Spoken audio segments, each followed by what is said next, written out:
Section 1.6 covers complements. So the idea of a complement of a set is it's just the set of all of the things not in your set. But we have to be a little careful about this. So let's say we have a complement of the set of primes. So if I have, the set of prime numbers 2, 3, 5, 7, 9, and I ask you for that complement, somebody might say that the complement of that is all of the composite numbers. So maybe we have 4, 6, 8. Ooh, I wrote 9 as a prime number. That shouldn't be in there. Let's fix that. Sorry about that. 9 and so forth. But someone else might say, oh, well, the complement should include 1 because it's not in this set. And then we could also have our composite numbers. While someone else might say, oh, well, why don't we include 0 and pi and -3 and -2, right? Maybe I can include negative pi, right? Maybe I'm going to include all of the numbers, including the real numbers that aren't prime. Someone else might say, oh, well, what about a car? That's not a prime number. We don't have that a chicken is a prime number. A triangle is not a prime number. Right? So we have to sort of say what the big set we're pulling from is in order to define what complements are. So that'll bring us to this next idea. In order to define a complement, we have to have sort of a universe that we're working in.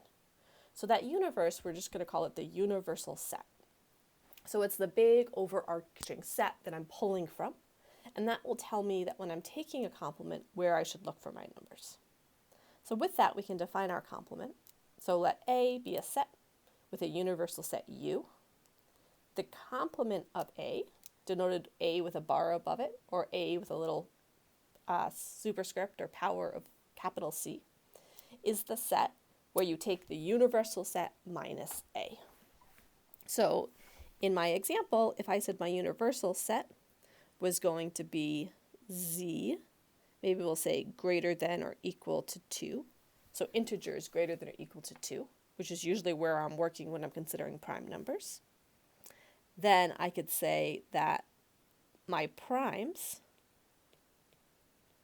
P, are equal to 2, 3, now I have to be careful, 5, 7, 11, and so forth.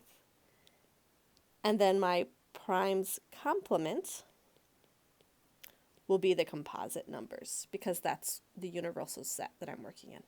So I've got 4, 6, 8, 9, and so forth. Now it actually makes sense to define that complement because we're working in some universal set. Okay, so there's just one discussion question here so I want you to think about. So I've got my universal set, which is the interval 0 to 10 inclusive, intersecting Z. So think about what that is. And then I have two sets, A and B. And I want you to compute the following. A complement, B complement. The complement of A intersect B, which we could also write in this notation. A complement intersect B complement, which could also be written like this. And then A complement union B complement. And what you should notice is two of these things should be equal to each other. And I want you to say if they're equal in general, and maybe why they're equal in general, or if you can find a specific example where they're not equal. So it gives you some stuff to think about before class.